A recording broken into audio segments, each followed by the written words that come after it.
Call the meeting to order. We'll start with roll call. Carrie? Carrie Fraulino. Roll. Great, thank you, Carrie. Joe? Joe Coletti Hebron. Thank you. Gabe? Gabe Marks Hebron. Thank you. Eric? Eric Shevchenko Andover. Great, thank you, Mary. Gary Kuchesky, Marlboro. Thank you, Pam. Pam Farrington, Marlboro. Thank you. Mike Sharon Hebron. Great, thank you. Kirsten? Oh, I said your location. that's okay. I just need to say Kirsten Erlinson from Andover. Perfect, thank you. Sue? No. And Heather? Heather Summer from Hebron. Thanks. And Mike Morris from Hebron. All right, item 2 is Pledge of Allegiance. Flag is right behind. I pledge allegiance to the flag of the United States of America, to the republic for which it stands, one nation, under God, indivisible, with liberty and justice for all.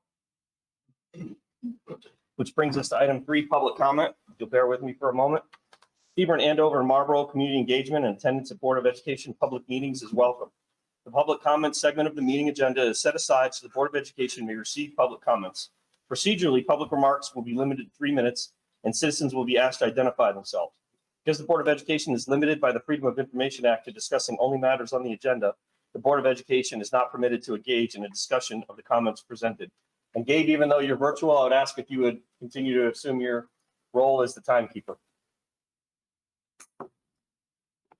Having said that, is there anyone present physically that would like to do public comment?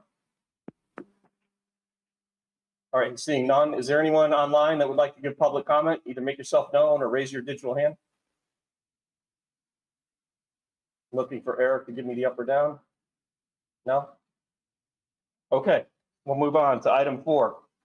We actually have a couple of items, but I'll open it up to the board first. Is there any recommended additions or deletions to the agenda from the board?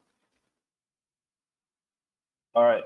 So there is one that I would like to entertain a motion for, and that's a motion to add an executive session to the agenda as item 16 for the purpose of discussing a contract extension with our transportation provider, DATCO, with possible action after the executive session. Thank you, Mike. So moved. Who is that online? Carrie, I'll take you as Carrie, if you're okay with that. Yep. Thank you. All right. Is there any discussion? Hearing none, we'll have a voice vote. All in favor? Aye. Aye. Anyone opposed? Hearing none, that carries. Okay. Great. Thank you for doing that. I appreciate that. All right. So that Mike, are the people online, are they set up for executive session? we do have it ready. We'll when Eric can pump out the stuff if we need to. Yeah. Thank you. Yeah. Thank you for bringing that up. All right. So we have an awesome opportunity tonight on item number 5 to welcome a new student representative, Oliver, and I want to say Soros. Did I say that properly? Soros. Okay. He's a junior here at RHAM, and I'll turn it over to Oliver. Thank you, everybody. I'm Oliver Srach. A pleasure and honor to be student representative for the Board of Education. Just a little bit about me. I'm from Hebron. I try to take place in as many RHAM events as I can. Sometimes I'm here or there, but as much as I can. I do lots of volunteering in the community. I involve myself in peer tutoring. So I try to help as much as I can in the community. Some things that I would like to bring up is this past weekend we had Dig Pink, and that was a great success. In the past it has been, in the future I hope it continues to be a success. The junior PSATs are on Wednesday, and there's some tension and nervousness about it, but I think it'll go over pretty smoothly. Moving into a digital PSAT is going to be a new step, and there may be some bumps or errors, but I think it should be going pretty smoothly. For seniors, they are continuing to submit their applications to colleges of their choice. And on November 1st, there is free application to Connecticut colleges. So on that day, you can submit any applications that you wish to Connecticut universities free of charge. Number 3 on my agenda is Colin Hallway is continuing its progress through students from high school. It is going fairly smoothly. And last thing I can think of is the college fair, although it happened 2 weeks ago, was a pretty big success. I know many students who were able to find interest in colleges and start deciding their direction that they want to go. And that's all I have for myself. Congratulations. That may be the most thorough student representative we've had so far. That was awesome. Set the standard right off the bat. I love it. Great job. All right. So that brings us to the Board of Education Chair Report, item number 6. So I always appreciate when Superintendent McNamara sets me up for success by sharing some things with me about going on at the school. And one of the things that he did take an opportunity to share with me was that we were recently awarded a grant of approximately $40,000. It's the opportunity to expand some of the dual credit opportunities that we have here at the school. We have some partnerships with EastCon and UConn, and to set up those dual credit partnerships or courses, students can earn college credits when they're taking courses here at the high school. And I know that certainly pays off when you get to school and maybe you have one less five credit semester or one less 6 credit semester, something like that, if you're able to knock out something here. Or maybe opens up an opportunity for a different minor that maybe you wouldn't have done if you didn't have some of that credit already under your belt. And I think there's a few people that we need to thank here as part of that.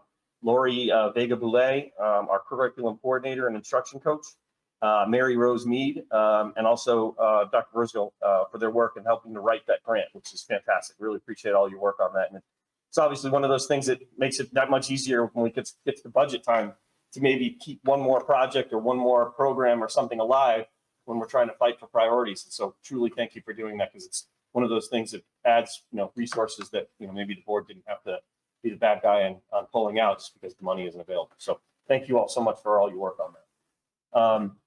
Did have an opportunity with the Dig Pink, was awesome. Thought that was a great effort event. Been there 3 times now, something like that. It always seems to turn out really well and love it. I'm glad you brought that up. And then, the Morris household will be participating in the apply to all of the Connecticut schools for free on November 1st. And it's pretty healthy savings if you're applying to more than one of them. So definitely take advantage of that. One thing that I would just share, and this is again a thank you, is that the guidance team here took the opportunity, and I'm not sure if it was between now and the last meeting or not, but they run a series every year of opportunities to inform parents and students, both the juniors as well as the seniors, about all the ins and outs of applying for colleges, applying for trade schools, some other career opportunities like the military, things of that nature. They do an awesome job of that. I mean, they really break it down. I mean, if you walk away from any one of those presentations and you don't understand enough about the Naviance program or the dates or the requirements or who's supposed to do what, then you aren't paying attention, because they really do a fantastic job. And so thank you to them, both personally for helping get one more Morris somewhere on his way in the next year, and for everybody, because that really is super helpful. So thank you for everybody doing that. I think the only other thing I would say is we got a holiday coming up here. Halloween always makes me nervous because we have high school kids and middle school kids running around at night having fun, and that's all good. But just like we talk about with everything, just safety and thinking before you do things and having fun, but making sure that we don't do anything that maybe we would regret later. So I hope everybody enjoys it. I hope it's safe, and I hope at the next meeting we don't have anything to talk about for Halloween. So. Just a few things. I also want to echo your sentiments about the excitement that I have for the dual credit grant that was awarded. I just, the board was very supportive of the position of the curriculum coach or curriculum coordinator, instructional coach, and the position of dual credit coordinator is actually a new stipend that we put into place. So the district has invested in these positions, and we've already basically paid for those positions by being awarded a $40,000 grant. So again, I just think it's something, I agree with you.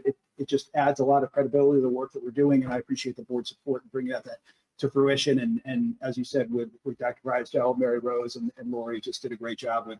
I think you guys did that in like the first 2 weeks of July. Like as soon as the summer kicked in, they were sitting down and crank that grant out. So super excited about that. And I am hoping to be able to set up Lori and Mary Rose and Penny to do a presentation actually to the board next month as part of the student program spotlight on our dual credit opportunities, because we're talking about kids who graduate from RHAM High School with an opportunity to have, a semester or more worth of college credit under their belt going into higher ed. So it's just great stuff that we're doing. I just also want to mention to the board, over the past several months, I have been speaking and communicating with the superintendents from the 3 elementary districts about doing more collaboration related to curriculum and instruction efforts. In my short time here in the district, I've heard from many people about a desire for increased collaboration. And I was excited on Tuesday, the 4 districts held our first, we're calling it the Instructional Leadership Collaborative meeting, and we kicked off conversations collaborating around issues related to curriculum instruction. It was a great start, and I will certainly keep the board appraised as those conversations continue. I had a chance to go to the college and career fair as well, and found it to be a well-organized and well-executed event, a great opportunity for our juniors and seniors. And the last thing that I want to mention is something that I actually just found out about today, but I thought it was important enough to share. As somebody who has run a marathon, and I don't know if anybody else has done this, it is incredibly hard to do. And I found out earlier today that one of our RHAM teachers finished 3rd overall in the Hartford Marathon this past weekend, competing against, collegiate athletes, professional marathoners. Olivia Mundo. She is a teacher. She's a teacher. She's a coach and an alumni of RHAM, and just super excited for her. I remember when I crossed the finish line of the one marathon I did, the first words out of my mouth were "never again." So to compete at such a high level is remarkable, and certainly just super happy for Liv and the work that she did. And I wanted to share that with the board. That's awesome. Yeah, I was down there. It was fun. All right, great. Thank you. All right, that brings us to item 8, which is approval of the minutes. The minutes of September 18th, 2023. That's enclosure 8.1. At this point, I'd entertain a motion to approve the minutes from the regular September 18th Board of Education meeting. Thanks, Joe. Is there a second? I'll second. Thank you, Heather. Is there any discussion? Hearing none, we'll have a voice vote. All in favor? Aye. Aye. Any opposed? Hearing none, that carries unanimously. Which brings us to the consent agenda and a retirement letter for Virginia Jacoby. So I'll just mention real quick, it's the only agenda item or only consent agenda item is the approval of her retirement. And it's at the conclusion of the school year. So we're fortunate that she's going to continue and stay through the year. But I just wanted to be the one to officially congratulate her on this milestone and certainly wish her the best in retirement when she gets to that point in June. I think it's really important to note that her tenure here at RHAM is 23 years. That's really impressive. And I'm not, was she a teacher somewhere else before that, or was? I don't know. You may know. 23 years regardless. I couldn't put up with 23 years of my own kids. So that's fantastic. I appreciate it. So at this point, I would entertain a motion to approve the items contained within the consent agenda. I'll make a motion. Carrie, thank you, Carrie. And Mike will second it. Thank you. Is there any discussion? Again, only just to say thank you so much for all your time and appreciate everything that you've added to the RHAM over such a long and distinguished career. Okay, hearing none, we'll have a voice vote. All in favor? Aye. Aye. Reluctantly opposed? Hearing none, that carries unanimously. Which brings us to item 10, which is the best part of every meeting, the student program spotlight. We have the RHAM High School math team. So I'll just take a few minutes just to say a couple of things. I'll invite Mr. LaChance up and students from the math team. The board members may remember that last year during the budget process, the math team came up in conversation and Chairman Morris was very excited to learn about it. He wants to attend the meet. We got him a math team t-shirt. And so with his time as the board chair coming to an end, I wanted to make sure that he had a chance to hear up close and personal about our fantastic math team from Mr. LaChance and members of the team. So thanks so much for being here, Greg and students. And if you want to come on up to the podium, we'd love to hear more about your program.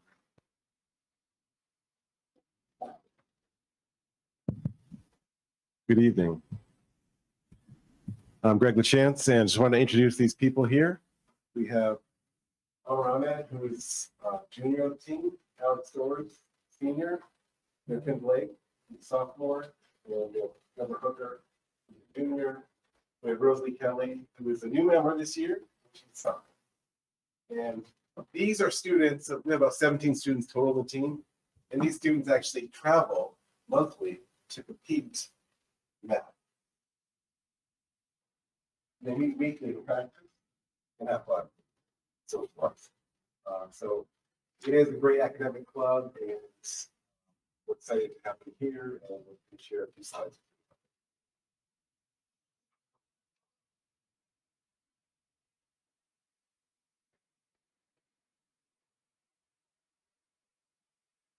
So a lot of what here is on this here slide is stuff that I'm still Chesty mentioned, but so as I said, we're an academic club and we meet weekly. And during those seating practice rounds and talk about needs and just prepare for them. And then every month we have a university and university conversation with their non schools in the first season for and sponsors. And at each meet, there will be 5 individual rounds with some examples on our later slide. And each member of the university taking their 5 will compete in 3 rounds. And then those 5 members will compete in the team round at the end, which has 1 question for each of the individual round categories. Currently, we have 17 members, and we've been growing for years. So wow.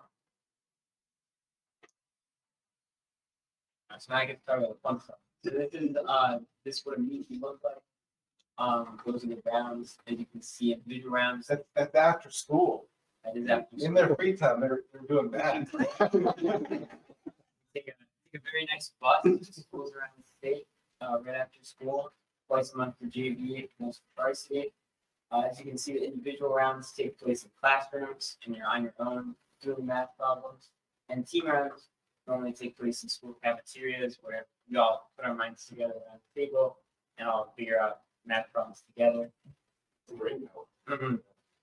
That's, as you can see, the logo. I'm wearing a shirt right now. I don't have a jersey, but it's what we wear in the meets. We have a lot of real pride from that team.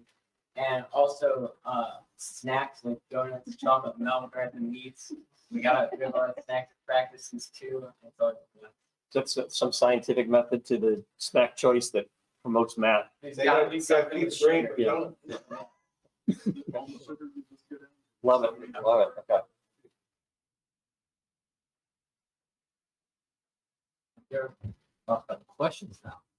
So there's usually 5 rounds with different categories. Like they vary from geometry to algebra, mostly stuff everyone has a chance. You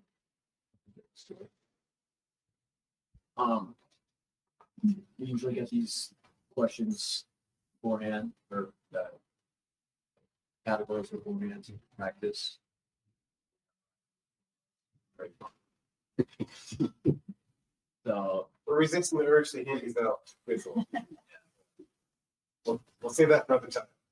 So each round has 3 questions. 10 minutes and 3 questions. So there's a point question, a 2-point question. The 3-point questions artist.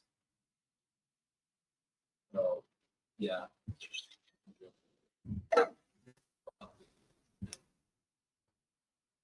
Morning. Very exciting. Yeah, it just changes. It starts ramping up. It's really fast. And is there like so many are being scored as varsity, some are scored as JV, or how does that work? So there's separate varsity meets. Okay. So for the varsity meets, 5 students are selected for the official team and everyone else unofficial. Okay. So for the official, and then those points count. Okay. So with the questions, the 3 questions, when you look, do you jump on the one that you believe you can answer? Or do you say, well, I'm gonna start with 1 point or start with 3 point? What do you do? First, I tried just one. 1, 2, 1 to 3. less than 1. So And, but, so it's out, so 5 official students are scored and then the rest are unofficial. Does the 5 students that are identified with a different question, does it vary from question to question because there are certain students who are stronger in some areas of math than others? So for our strengths, for and choose around based on.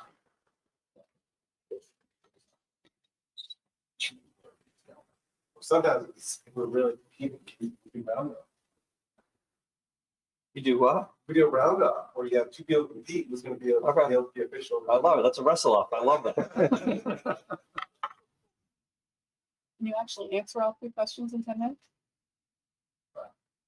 It's, we do celebrate when people get 6 points. It's fairly rare, but typically at least a couple people usually get about 6 points in the round. We celebrate that. Is this a state, like, is there, who manages the league? Like, who's the league? You know, It's the Greater Middlesex County Math League, which is a lot of shoreline schools, Middletown schools, and RHAM. Those parts. is there any state involvement in And that? then there are several meets around, several leagues like that around the state. And then there's a state competition. Okay. At the end of the year, the top 5 teams in each league go into the state competition. The last year we were in the state competition. Cool. Sorry, I didn't mean to interrupt your presentation. We got some on the next question. Next slide. There you go. That shows some represents Joe. All love, John.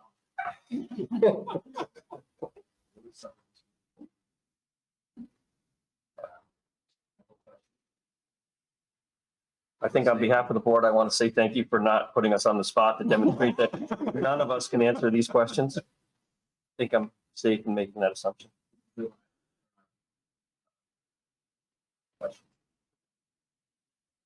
Sometimes especially for you. Next slide. Well, they were modest. They didn't want to talk about the awards themselves, so I'm just. All right. So last year, we got, overall, there's 10 teams in the league, 10, 11 teams. And we got 4th overall for varsity and 3rd overall for JV. So everyone in our teams did get a trophy. And then we also got trophies for highest among the top 3 individual people on JV. And then all the team high scores also got trophies as well. Awesome. And then Trevor as well got a highest underscore underclassman 2nd place trophy. And is that in the Middlesex League or is that in the state competition? That's the Middlesex League. Okay. So anything that's individual like that, Middlesex Leagues. There's a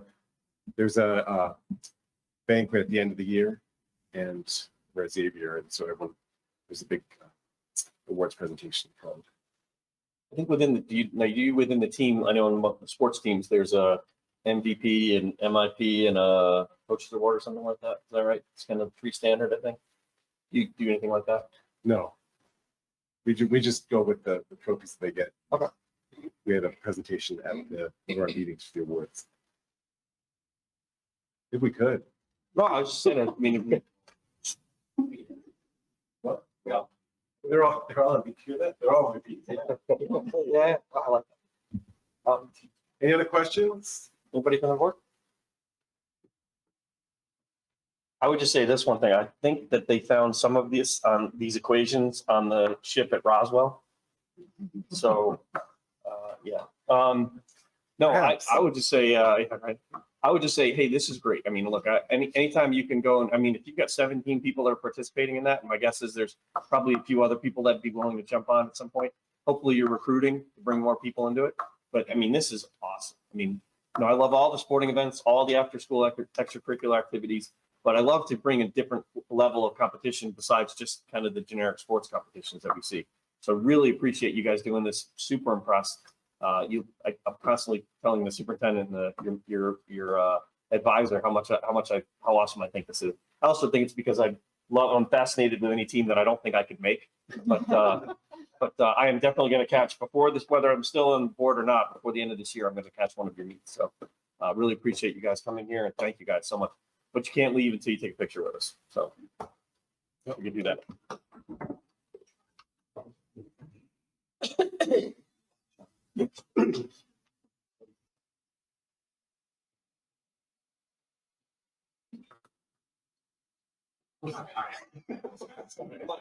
And you have to go in the middle because you have the math teacher. Oh, you guys do. You guys have. Oh, yeah. Oh, cool. Yeah. You can do a lot of things. Yeah. It'll take some minutes.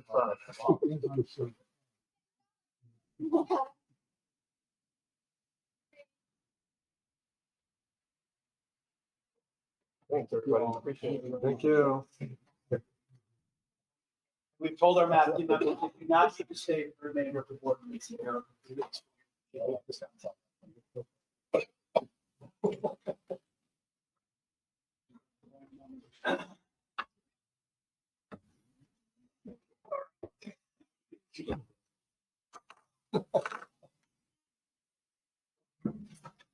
Brings us to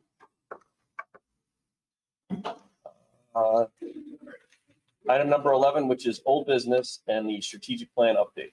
Yeah, so this is just a very quick agenda item that I wanted to make sure I covered. I think the last time we had met in September, I shared with the board that we had established meetings for the strategic planning committee to meet. Those meetings have been taking place over the past 2 weeks. Heather is on that committee with us. Eric is on the committee with us. Penny and Michael, Christine Hartwig from the administrative side. Trevor from the math team is one of our student representatives. We have 3 student reps. We have elected officials from the different towns. We have staff. It's just really, it's a very comprehensive group. We wanted to have as many different stakeholder voices as a part of the process. And I've really enjoyed the conversations. We've been talking a lot about the work that the high school and middle school staff have done on skills and dispositions and kind of where we currently are and where we need to go in the future. It's just been an exciting process to be engaged in. We have a meeting tomorrow night for our next one, and then we have our final scheduled meeting for the week after that, and then we're going to get together and synthesize that information. So I just wanted to give the board an update on where we are with the process. It's been good to go. Any questions from the board or anything additional? I would say that EastCom does a remarkable job of facilitating that. Yeah. I mean, she says you've got 45 minutes, she sets an alarm on her phone, and that alarm goes off, and it's like, that's so long. Yeah, it's like herding cats. They're doing a great job. All right, that brings us to item 12, new business. 12.1 is the high school roof repairs. Proposed 12.1.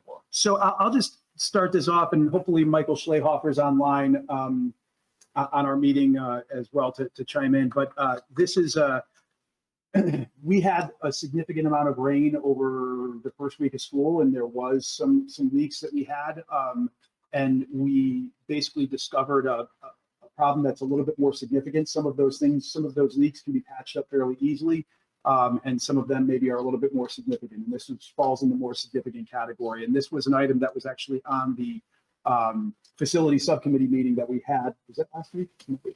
Last week.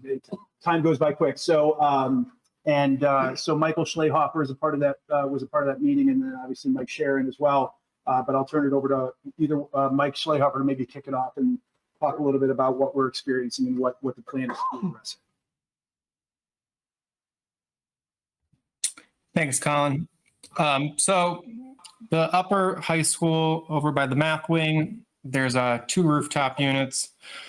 One that services the classrooms along that area. And what we're encountering is there's a number of seams, I believe 10 to be exact, on a side of a unit that is pitched incorrectly. So the solution we're looking at is to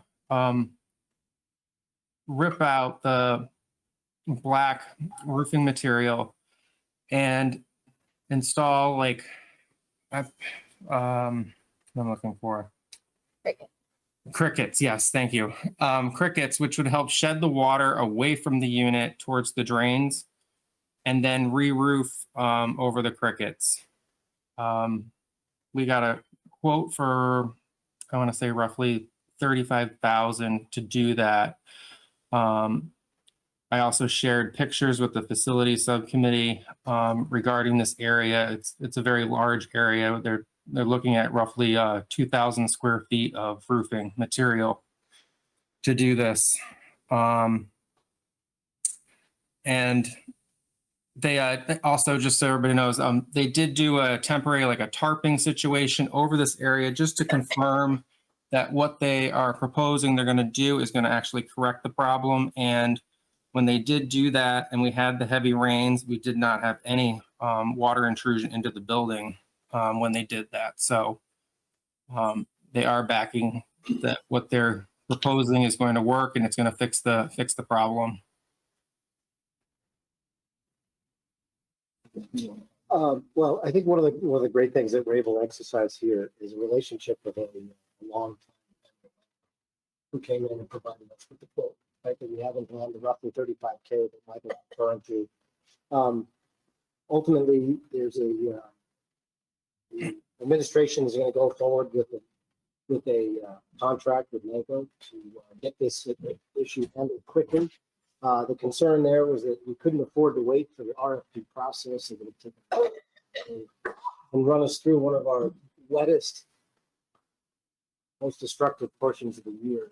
Go through the winter, we didn't take the chance of that until spring. So we were happy to endorse the proposal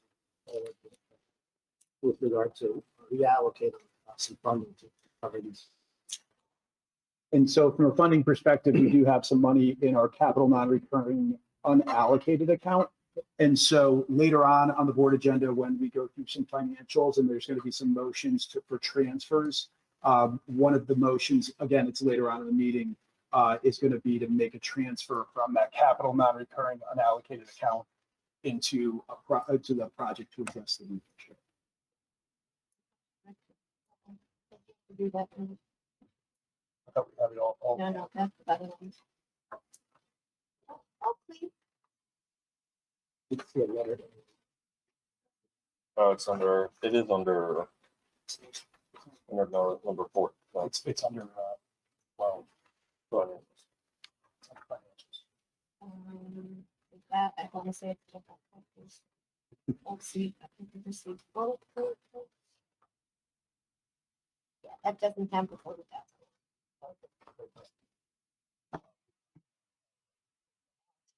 Okay. But it doesn't tell us the chocolate. No, I know, but it's Okay, that's fine. we're good. We're good. The motion is later. Okay. Yeah. Okay. Anything else on 12.1? No. Anybody else from the facilities? All right, which brings us to 12.2, just breathe signage. So again, this is just another really more informational item that I wanted to bring to the board's attention. So enclosed in your packet is enclosure 12.2, which is a mock-up of a sign that would promote RHAM as a smoke and vape-free environment, which we know smoking and vaping is prohibited on RHAM campus. We currently have signage in certain areas at different entrances of the building that promote and inform the public that smoking and vaping is not permitted. AHM, obviously a longstanding partner of the district, was recently a grant to provide, I guess I would say, maybe a little bit more aesthetically pleasing signage that you could see. You've got some lovely watercolors, it looks like. The slogan is just breathe. And AHM approached me. They've been working with some of their partner districts and partner organizations to provide similar signage to them. They asked if we were interested. I expressed that we would be interested. We have a limited number of signs at different locations. What we're going to be able to do is take these Just Breathe signs. We're going to replace the existing signs with those. And then what we're also going to be able to do is expand the number of signs that we have in more highly trafficked areas that of the general public, areas like the competition field, the baseball field. So places where members of the public tend to congregate and visit more often. So again, it doesn't require any board action. It was something that I discussed briefly at the facility subcommittee and just simply wanted to inform the board about as well. And I'm appreciative of AHM's generosity in including us with this because I know they've been doing it for others as well. Which brings us to 12.3 and first reads of policies. There are a number of policies. I've been working with the administration and staff, as well as members of the policy subcommittee on trying to address, some of the policies that need to be updated. I'll tell you what I'll do is, if it's okay with you, I'm just going to go through all of them because all of these are first reads. None of them are going to require any board action. And I'll just quickly go through them. And if there's any questions, I can certainly entertain any that you may have. So policy 6146, graduation requirements, enclosure 5.1. This is a revision to an existing policy. The revision is being made because of a legislative change to graduation requirements for students entering high school for the start of the 2024-2025 school year, who will now be required to earn 0.5 credit in a personal finance class. The next policy, policy 5144, is students and section 504 of the Rehabilitation Act of 1973 and Title II of the ADA of 1990. So this one's a little bit more convoluted. We currently do not have a policy pertaining to this topic. What we have in our policy handbook is a regulation. Now, the board may remember, boards approve policies, they don't approve regulations.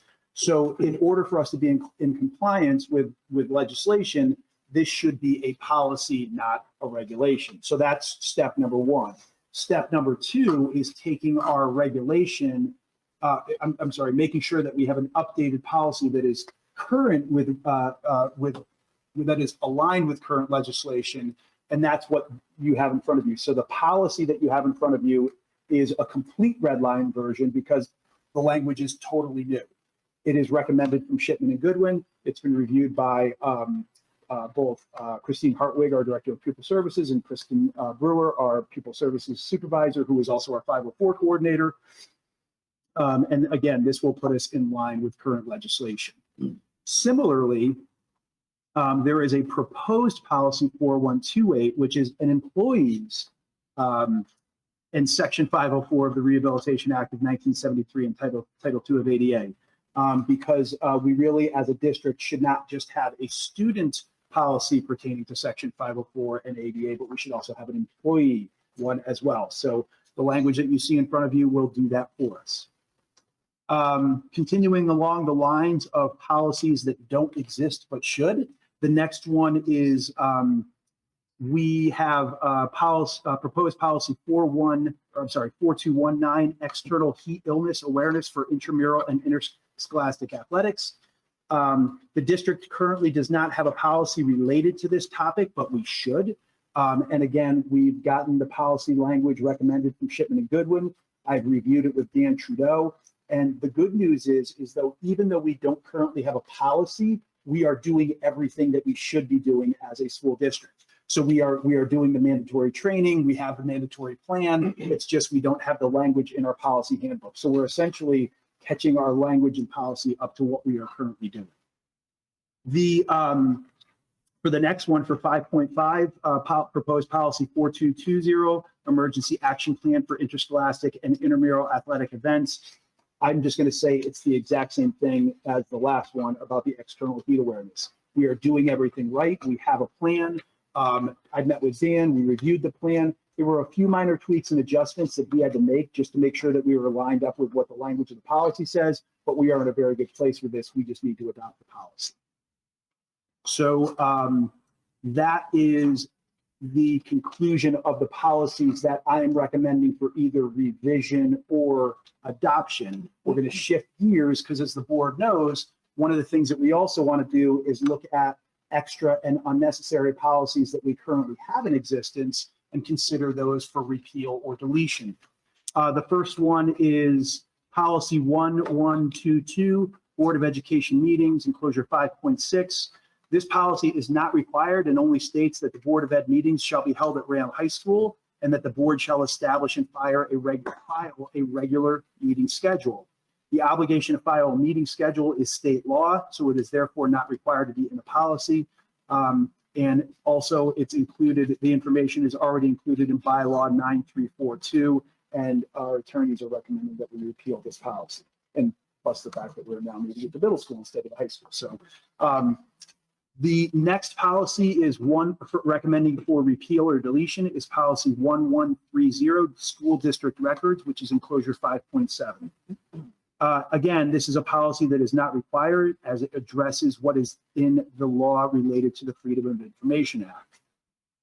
And so there's things like the second paragraph is problematic because it references documents excluded by this policy as being potentially different from documents that are talked about being excluded in FOI law. So we might have some contradiction in what the policy says versus what FOI says. So it's best that we repeal this policy. As I said, it's also unnecessary. The next one, policy 1124, notification, 5.8.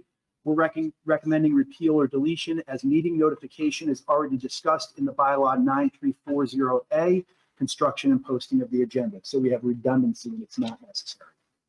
5.9, policy 5141, health. Health of students, enclosure 5.9. This policy is outdated and does not comply with current laws around immunizations. Further, the board also has policy 5314, immunizations, and we recommend that this policy be repealed and replaced with which we've already done. So we are in compliance with legislation.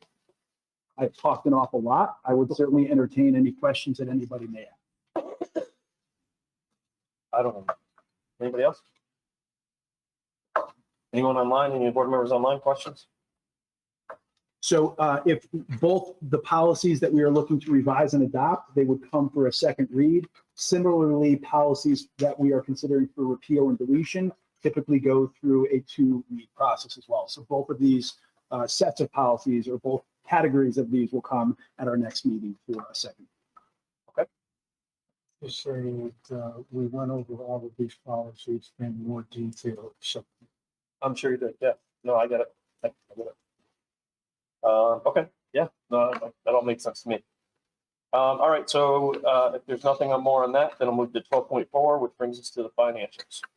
And so 12.4A, you will see the expenditure and revenue report and the proposed net favorable position at the end of September 30th, 2022. $139,894. As of October 1st, we're reporting our student enrollment figures to the state of Connecticut. And so we are currently awaiting magnet school GOAG tuition statements so that we can start processing payments there. In the capital improvement fund, we have some remaining projects and the system-wide crack sealing and line painting actually got completed this past week. The capital non-recurring fund still has material containment that unfortunately we're still working on our gathering the information for funds. And Pupil Services Department is doing a great job of putting together their purchase orders and making sure that it follows track with whatever happens in the IEP or the PP. Or don't ask me any questions about the initials. The planning meeting for the students, so that they can track any changes that are occurring in a timely fashion. Are there any questions that the board may have? Material containment thing. I know last time we spoke that popped up as something that we needed a specific. There's 14 items that the Yeah. planning and zoning department would like us to gather information on, and that's what we- I mean, is the feeling that this is just we're going through the process, but we should be able to do this, or is there some significant hurdles that we're? hopeful that they will pass it with all of them, because I don't think- Okay. Okay. Who's our representative that goes to the meetings? I'm unaware of one that. Right now, it's just we're gathering information that's already requesting, but certainly if we need to. Okay. Perfect. Okay. Any other questions, anyone? All right. Okay, so moving on to 12.4B, this is our as per board policy. When I bring transfers from July through September, and these 27 transfers represent $571,810.47. And it's actually in a much nicer state than it has been in years past. We've had less movement in terms of moving, reclassifying staff. Unfortunately, as you can see, most of the transfers or many of the transfers are for costs that are coming in higher than anticipated due to inflation. Are there any questions of the board? Is it? But this does require a motion. You have that on the end, so I should just keep going. Yeah, why don't you do that in a moment? Okay. Okay, so 12.4C. It is for CNR, so capital non-recurring and capital improvement funds. We have some projects that have been completed. So basically, we're taking the available funds from the completed project and moving them onto the unallocated project in the respective funds that they are budgeted for or available for. Are there any questions based on what is presented in 12.4C? Motion for that also. 12.4D is the food service monthly sales and expenditure for September. This represents everything we've done through September, and currently we have a net loss of $30,753.50. We are participating in the stable program, which is basically the students can eat breakfast for free. And then all students eat breakfast for free, lunch if you are free or reduced, you can eat lunch. And then today, the state of Connecticut is releasing a fourth allotment of supply chain assistance. So we're getting shy of, I believe I told you, 31,000. We're just shy of about 31,000. So that, any questions with food service? So it's a break even for us then. For, yes, in terms of, basically what we're getting right now. Moving on, 12.4E is the short-term investment fund. And I told about what we did for the whole year in dividend reinvestment. So for the whole year, so the month of September is when we opened the account or transferred the 300,000 into an existing account. We had $10,282.22 of dividend reinvested, of which $1,540.51 was for the month of September. So, any questions there? Hearing none, I'm going to keep going. The 12.4F. This is the high school and middle school student activity report. We balance as of September 30th, 2023 to the bank. Are there any questions there? Great. Thanks. There are some motions that need to be made. Yep. All right, so that runs us through to the motion. So first up is the reallocation of funds. So let's go to, at this point, I'd entertain a motion to reallocate funds from the unallocated project line in the capital non-recurring fund in the amount of $40,000, includes contingency for the high school roof repair project stated in enclosure 12.1. Thank you, Mike. Is there a second? Thank you, Joe. Is there any discussion? All right, hearing none, I'll voice vote. All in favor? Aye. Any opposed? Aye. Any opposed? Hearing none, that carries unanimously. Moves us to the second one. I'd entertain a motion to reallocate available funds from completed projects to the unallocated project line in the amount of $1,995.73 in capital improvement fund.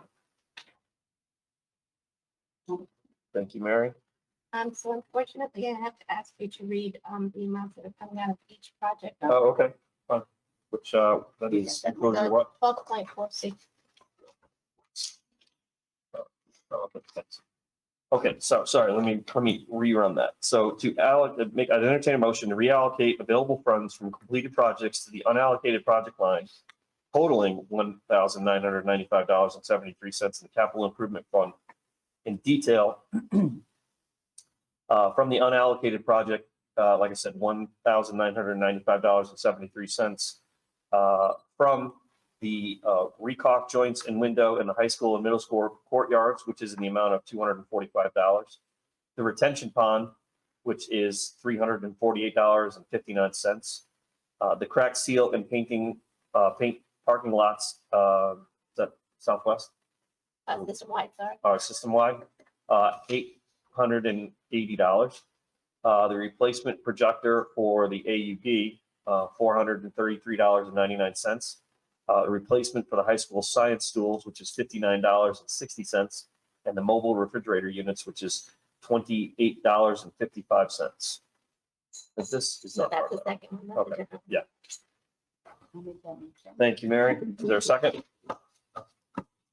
Oh, I got Eric beat you to it. All right, is there any questions? Any discussion?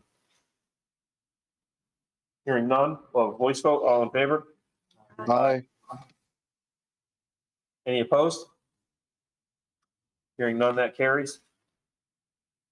Which moves us to the next item, which is to entertain a motion to reallocate available funds from completed projects to the unallocated project line in the total amount of $27,063.39 in the capital non-recurring fund.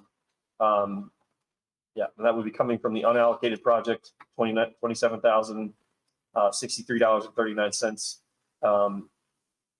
That's to the unallocated project fund from the irrigation well replacement, which is again in the same amount, $27,063.39. Thank you, Mike. Is there a second? Thank you, Heather. Is there any discussion? Hearing none, we'll have a voice vote. All in favor? Aye. Any opposed? Hearing none, that carries. Which brings us to item 12. Wait, we're missing one, right? Right, that one's not in here. I don't think, is it? Yeah, just a total. Just the total? Okay, and then finally, I would entertain a motion to transfer funds listed in the amount of $571,000, $810.47.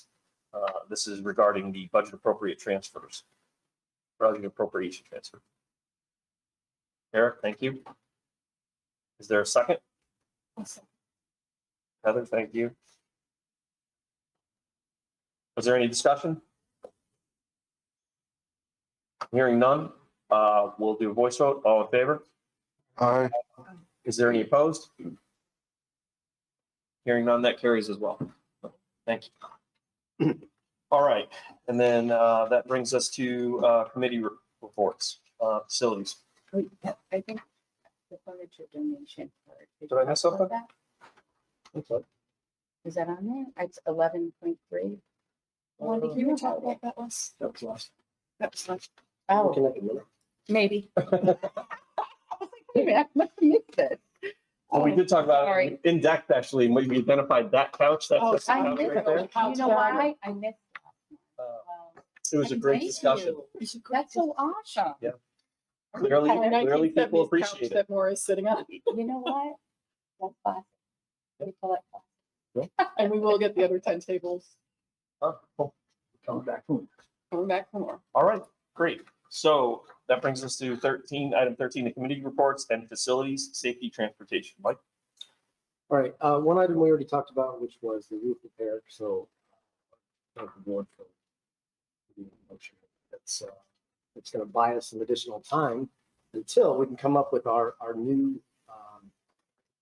recommended condition report or plan for maintenance and overhaul of the facility. So back in September, we met as a subcommittee, and we had asked the administration, Mike Schleihoffer, Eva Gallup, to reach out to their peers in the industry, peers in the and other resources to try to find out some additional information on company about the board. And provided us with an estimate to provide these services, which is essentially a full facility assessment with a recommended maintenance schedule.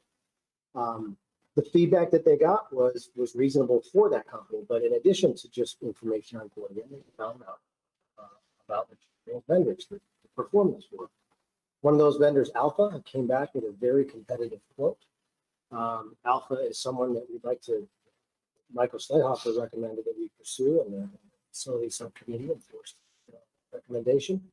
And so we are confident that the administration has done their due diligence, encourage them to pursue the contract with the appropriate company without returning to it.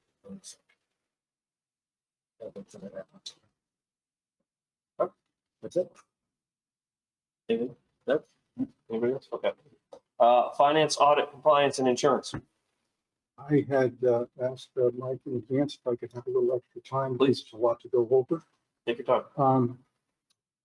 We were approached by the town of Columbia for the possibility of having some students attend RHAM. Columbia does not have a high school. They currently send their kids to Bolton, E.O. Smith, and Winton Tech. It was kind of a getting to know you meeting. There was the possibility of perhaps 10 freshmen coming into RHAM in the first year, and then perhaps when those move to sophomores the next year, another 10 would end up with 40 over a period of time. Some guy named Scott Leslie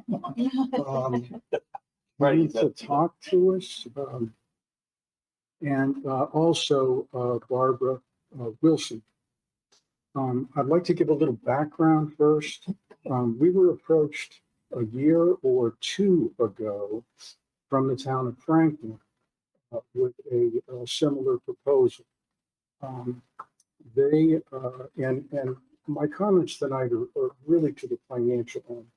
You know, there could be a wide variety of considerations in something like this.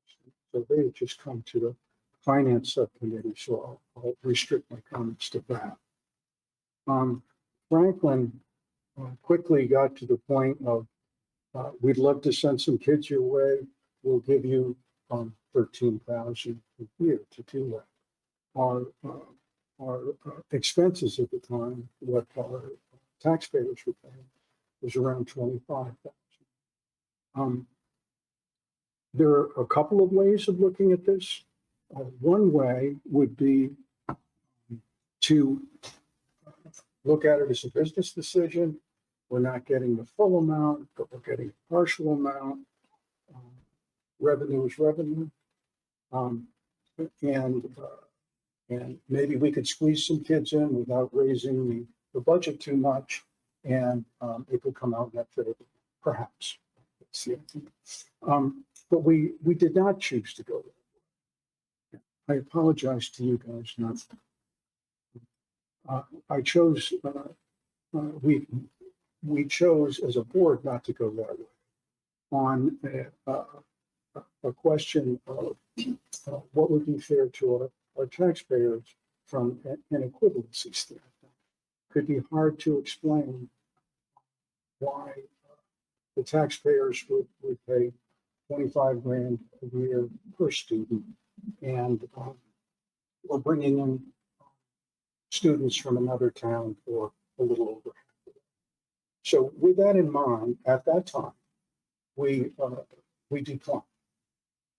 So now enter Columbia, and a minor hub school, facility, and staff. We're also conveniently located relative to, for example, E.O. Smith. But they also quickly got to the financial end of it. And Scott said that their number was $14,552, which is what they pay E.O. Smith, and that we would have to match that. So we had a little discussion about that, and we kind of danced around this issue. And our current taxpayer share for students probably more like 26 at this point, 26,000. And then Barbara Wilson, I thought, made an excellent point. She said that we wouldn't, that Columbia would not require all of our services. So they provide their own transportation, okay. But also they contract their special ed separate. So what we agreed to do was, or Colin is helping us out, I'm sure, is to take our student costs for our taxpayers, through towns, subtract out what the transportation portion is, subtract out the special ed portion, see what numbers left per student, and then we can compare the two. So our lease plan is that when Colin has that together, I'll come up to his office. We can go over those numbers prior to our next subcommittee meeting, and then we can hash that out, and then come in and do a more complete report out to the entire board, hopefully next month. So that's where that one is. Now, a second item I'm going to talk about is that, and this is something I've been meaning to bring up for a long time, but I was waiting for the proper time. And now I'm getting to the end of my term. I'm not running for another term. So I'm going to squeeze it in here. And it's really, it's strictly informational. And I'm just giving you a personal opinion. I'm not representing the subcommittee. And it's regarding taxes.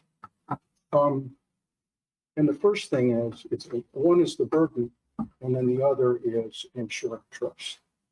And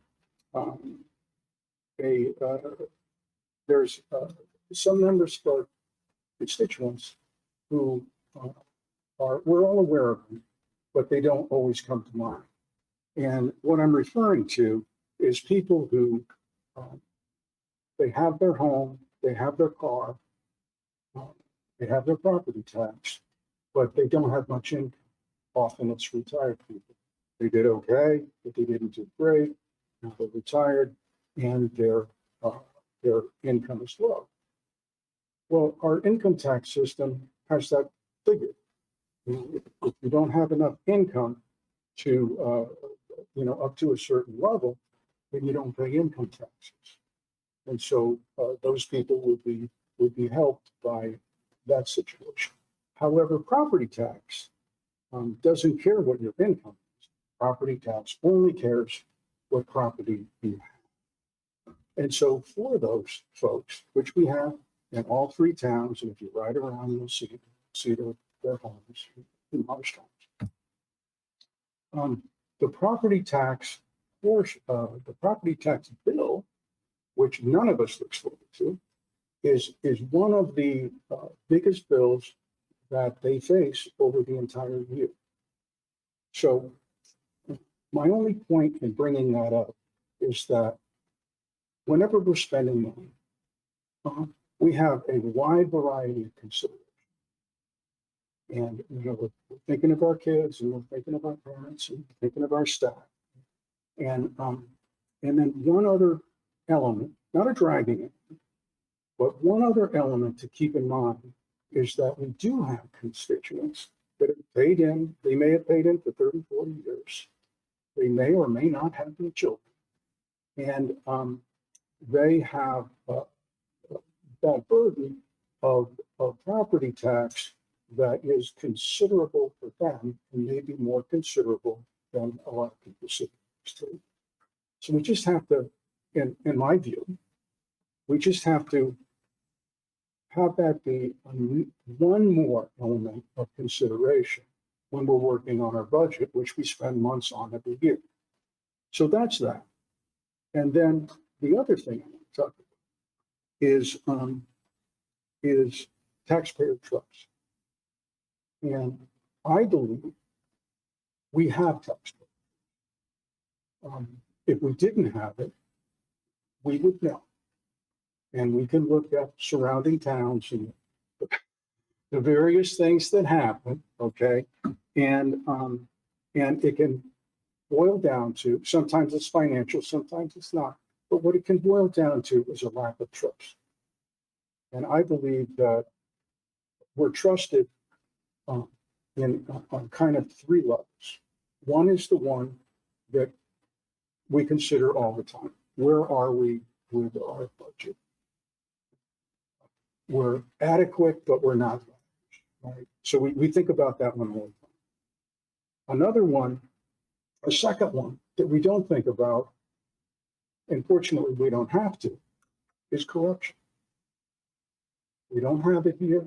I have seen it. Corruption could be quietly moving funds earmarked for a certain purpose and dropping it into. It could be having that someone's brother or brother-in-law get the paving, like those types of things. Or the audit comes, every year the audit comes with a long laundry list of action items that either are taken care of. So, and relative to my previous experience with town politics, RHAM runs an extremely tight ship, and it makes you think it's running itself, even though it isn't. So that's a beautiful thing. And then the third thing, the third element that I'd like to bring up is I'm going to call it tax burden evenness. And so a person can say, I'm not personally, as an individual, burdened more than the next person. I think that is when people are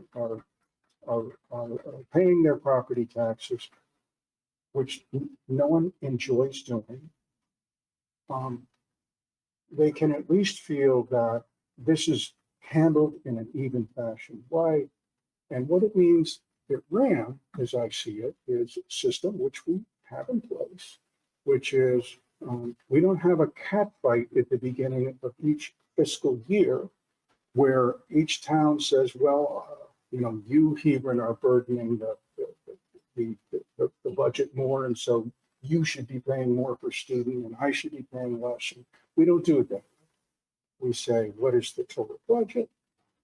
We divide it by the number of students, and each town pays in accordingly. So for a town like Andover, we're 15% of the budget roughly. If the budget's 30 million, that means we pay in $4.5 million. And each town and each individual in each town is paying in an even-handed way, which I also believe gives trust to the board, what the board is doing, and everyone involved. Now, so why this long speech, right? And it's much like what Mike says about security, where, Mike, you're always reminding us not to get complacent. Made that speech a couple times this year. Maybe we get another one before the end of the year, because that type of complacency generally is something that kind of happens sometimes. And the same is true, I believe, of the trust that we have from our taxpayers. It's there. It's not hard to maintain, but it is very difficult to get back if it's lost. I've seen it in town politics where there's a kerfuffle of some kind, and there are people that are angry 10 years later. And so that's the message that I wanted to give tonight. I hope I haven't sounded too preachy. I'm just trying to share my experiences with finances, both in town and here at RHAM. The great news is I believe we have excellent trust with our taxpayers, and it's just a question of doing the little things we need to do to maintain. So thank you for listening to that long-winded. No, I think you're absolutely right. It's something that I don't think we don't think about it all the time, but it's critical in making sure that we can actually do what we do and do it right and not lose the trust. And Because then you're fighting against the ocean at the same time trying to get things done. So I agree completely. Okay. All right. Negotiations. I don't think we have any. Anything from them? What there? Sue's not here. Nothing from negotiations. Policy? Harry? Hi, the only thing we have going on is the continual review of policies. Nothing really new except for that. I mean, that's not really new, so. No, I tell you. Sorry, go ahead. No, I just said it's status quo.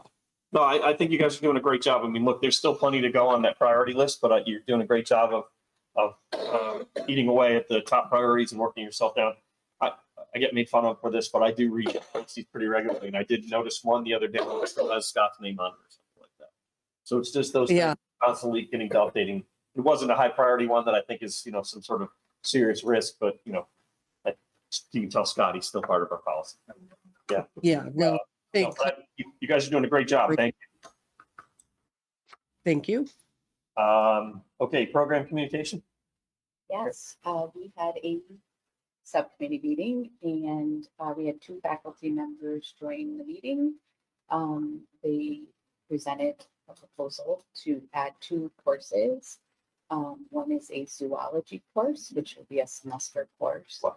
And that, I said, I want to go back. That's to so cool. Yeah. And then the second one, I think Colin referred to earlier when he was going over the policy changes, is an introduction to financial literacy course. And it is a required course for graduation, and it's also counts as an elective, correct? So I think it'll be a good fit. It's needed. Yeah. So just, we have, and I can't remember the name, but Penny can jump. We have personal finance right now. The problem is that there's just not enough spaces in the limited number of classes that we currently have. So this intro to financial literacy is just going to expand the scope of offerings that we have. I just think it's important to know right now we're feeling like next year when these classes really will be up and going, we're going to be able to get by with our current staffing that we have in our business department. I don't know how long that scenario is going to last, right? So I think that this is the concept of requiring a course in personal finance is an outstanding concept.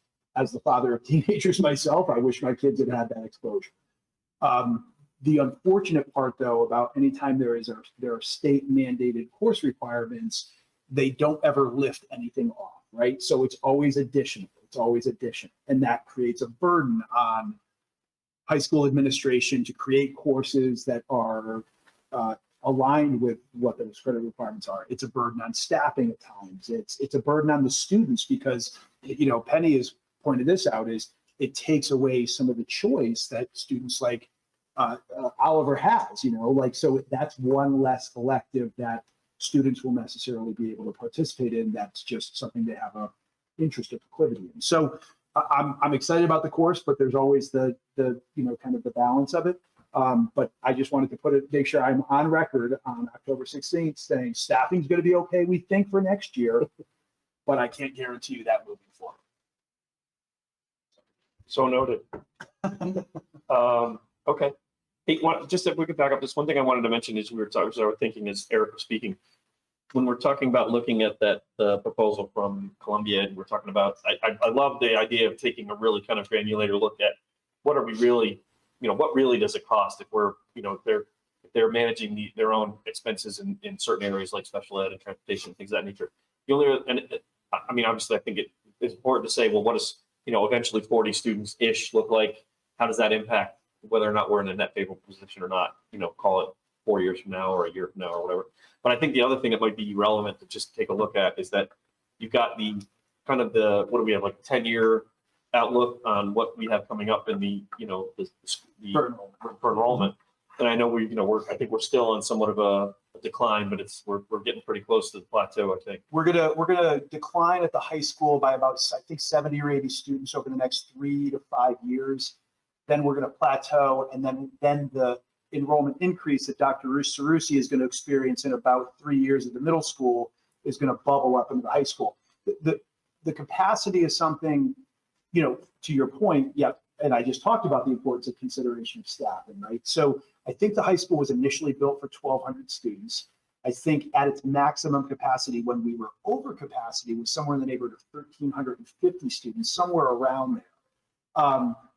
We are fortunate, and I'm not promoting the idea of Columbia or not promoting the idea of Columbia, but one of the things that I said to the board last year when I didn't come to the board and say, hey, here are drastic staffing reductions that we can make, or I would recommend because of declining enrollment, I also wouldn't feel compelled to come to the board that say, hey, if we had 40 extra students at the high school, I'm going to see us needing to see a drastic increase in enrollment, right? Because the same argument for why we shouldn't eliminate staff is the same argument for a period of time of why you shouldn't increase staff. But I agree, it is something that we would want to consider.